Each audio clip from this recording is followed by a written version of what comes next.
L'agence de presse chinoise Xinhua a rapporté qu'au cours des 5 dernières années, 4 nouveaux aéroports ont été construits dans le comté de Shachua, Ruqiang, Yutian et la ville de Tumshuk au Turkestan oriental.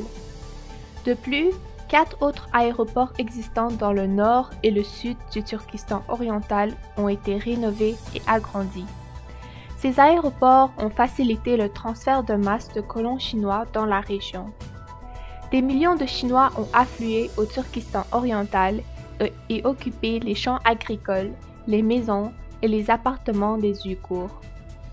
Ils ont été installés dans chaque ville, tandis que les Ouïghours ont été expulsés de leurs maisons et enfermés dans des camps de concentration ou camps de travaux forcés. Dans cette vidéo, les colons chinois invitent d'autres Chinois à s'installer au Turkestan oriental en mettant en avant les forfaits d'avantages fournis par le gouvernement chinois aux nouveaux colons, notamment des terres gratuites, des logements gratuits et des possibilités d'emploi. 落户新疆种地有什么好处呢？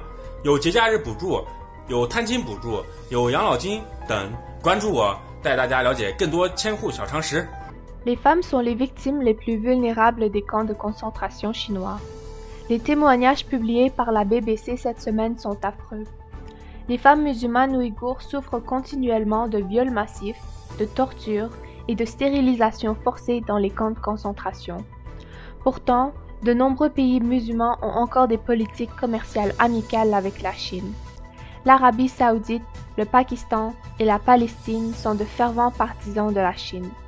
Malgré le génocide en cours au Turkestan oriental, le conseiller aux affaires étrangères du président palestinien Majidi Khaledi a déclaré ce mercredi que la Palestine s'oppose fermement à l'ingérence des autres États dans les affaires internes de la Chine sur les questions liées aux Ouïghours. Selon le Globe and Mail, l'un des membres les plus éminents du conseil d'administration du Comité olympique canadien a déclaré que le Canada devrait résister aux appels de boycotter les Jeux olympiques de 2022 à Beijing en raison d'allégations de génocide en Chine ou de l'emprisonnement de Michael Kovrig et Michael Spavor. Il estime que les mouvements olympiques et paralympiques sont un moyen unique de promouvoir la paix et le développement.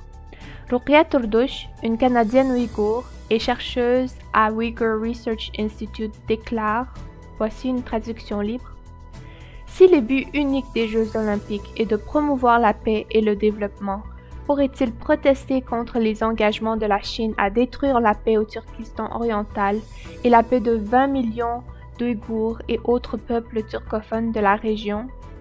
Les athlètes pourraient-ils refuser de recevoir une médaille s'ils gagnaient pour protester contre les crimes contre l'humanité de la Chine? Madame Turdush exprime également que, voici une traduction libre, les athlètes représentent les valeurs de leur pays. Ils sont le symbole de la fierté de leur nation. La participation aux Jeux olympiques organisés dans un pays où un génocide est en cours ne rend pas les Canadiens fiers ni inspirés. Nous ressentirons au lieu de la honte, comme il se doit.